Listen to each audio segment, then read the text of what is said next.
Welcome to the deep dive. Yeah. This is where we crack open sources, sometimes they're really complex, other times, like today, maybe surprisingly simple, and we pull out those insights for you. Today is definitely different. We're not wading through, dense articles or big research papers. Sometimes the most profound stuff comes from just one single question. And our source today, it's exactly that, just a short line from a text file, basically posing one question. It's kind of an exercise in exploring the question itself. Exactly. So our goal, our mission today, it isn't really about finding some definitive answer. The source doesn't give us one. Instead, we're going to dig into that question. The words used, what its existence might suggest about being human, relationships, memory, all of that. It's more about dissecting the inquiry, not just hunting for a solution. Okay, so let's reveal it.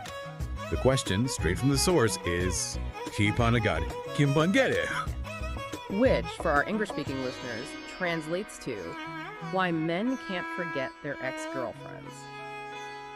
Okay, let's unpack this a bit. Just hearing that why men can't forget their ex-girlfriends, it sort of lands with a thud, doesn't it? It feels immediately personal, but also really widely shared, something you hear people talk about. Oh, absolutely. It feels like a question that's probably been asked maybe a million times. So that specific phrasing, what does that immediately imply to you about, common perceptions? What's really striking, I think, is that it's not just asking neutrally. There's an assumption baked right in, implicit premise.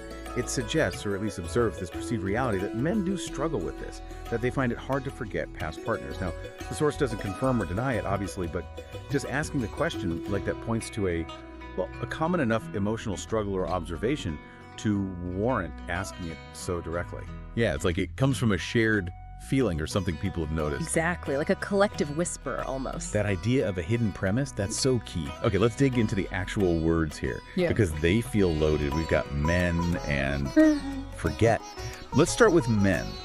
Why the specific focus there? What sort of, cultural ideas might lead someone to frame it about men in particular? That's a great point. It immediately makes you think about gendered expectations around breakups, right? The focus on men invites us to consider if society views their post-relationship experience differently. Now, we can't answer why men, specifically, based on just the question. The source gives us nothing more. But we can observe that the question chooses to focus there. It highlights a perceived dynamic. Right. Maybe it points to a narrative about male emotional processing or how they're seen to process things.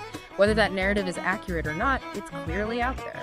Fascinating. Okay, so we have this spotlight on men. Now, what about forget? That word feels huge in this context. What does forget really mean here? Is it literal memory erasure? Like deleting a file? Probably not, right? Yeah, I doubt it. Or is it something much more subtle, like emotional detachment? Yeah. Or just moving on without the past constantly pulling you back? Precisely. The word itself is so slippery. This raises a really important point about memory versus emotional processing.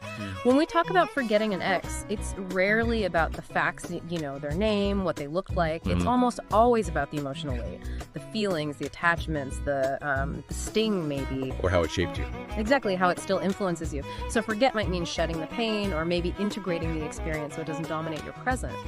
The question kind of implies that this full erasure, this total forgetting is maybe difficult or perhaps not even the point. It's more about transformation, not deletion. That's a good way to put it. Okay, so we've pulled apart the words. But like you said, the source is just the question. There's no answer provided. And that's where it gets really interesting, I think. It's so concise, just this potent question. No explanation, no context, nothing. Right. And that absence, that lack of an easy answer right there in the source, it forces us and you listening into this space of reflection. It's almost like a riddle. It really is. Yeah. And if you connect that to the bigger picture, the sources, minimalism, its brevity, it really underscores a truth about life, doesn't it? Yeah. That some of the most important questions, the really impactful ones, they're complex, they're messy, they don't have simple, universal answers. Yeah. The value isn't in finding a neat solution in the text because it's not there. The value is in recognizing the depth of the question itself. It kind of validates the complexity of human emotion. A simple answer would feel cheap almost. It would. And it forces you to engage actively, doesn't it? Not just passively receive information. That's it. Active sense making. So the lack of a direct answer makes us think about the act of asking. Why do people ask this? What's behind it? What feelings or observations or maybe even frustrations lead someone to pose this particular question? You can imagine someone asking this maybe after seeing a friend struggle or reflecting on their own experience. It comes from somewhere real. Absolutely. And that's where the real power of this question lies, I think. It resonates deeply. Even without an immediate factual answer provided by our source, it taps into the shared human curiosity about emotions, memory, attachment. These really fundamental things. Things we all grapple with. Exactly. Love, loss, letting go. It's universal. Regardless of your own background or experiences, you recognize something in it. It connects. It doesn't just state something. It sort of pulls you in. Yes, it provokes a personal connection. Okay, so we've looked at the question, the lack of an answer, the power in that. Let's bring it back to the listener. What does this all mean for you? This question, even though it's just presented so simply on our source, it probably sparks something, right? It likely makes you think. Regardless of, your gender or your relationship history, it hits those universal themes. Love, loss, memory, growth. That whole messy journey after a relationship ends. It certainly does. And we really want to encourage you to think critically about questions like this. The value here, in this deep dive specifically, isn't about us giving you a definitive answer sourced from somewhere else. We can't, based on this source. Because the source is the question. Right. The real value is in reflecting on your own experiences, your own understanding. What does forgetting mean to you? What assumptions do you carry about moving on, about processing past loves? It's about seeing the question itself as a valid reflection of the human condition. It invites you into that inquiry. Beautifully put. While the source doesn't give answers, it gives us this incredibly powerful prompt, a starting point. It helps us think about those emotional journeys, how they're perceived, how they're talked about, how they're wondered about. It's a great reminder that sometimes the most insightful things aren't long explanations, but just a really well-formed question that hits home. So as we wrap up this rather unique deep dive, we hope you found this exploration interesting, focusing just on the impact of that single question from our source. Why men can't forget their ex-girlfriends. Indeed. It's a potent reminder, isn't it, that real insights aren't always in the answers. Sometimes they're embedded in the questions themselves, the ones that make you stop, think, reflect, and maybe connect with experiences that we all share deep down. They unlock understanding.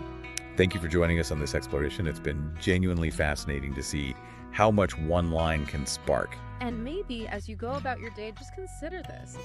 What do you believe it truly means to forget someone from a past relationship? Is the aim really total erasure?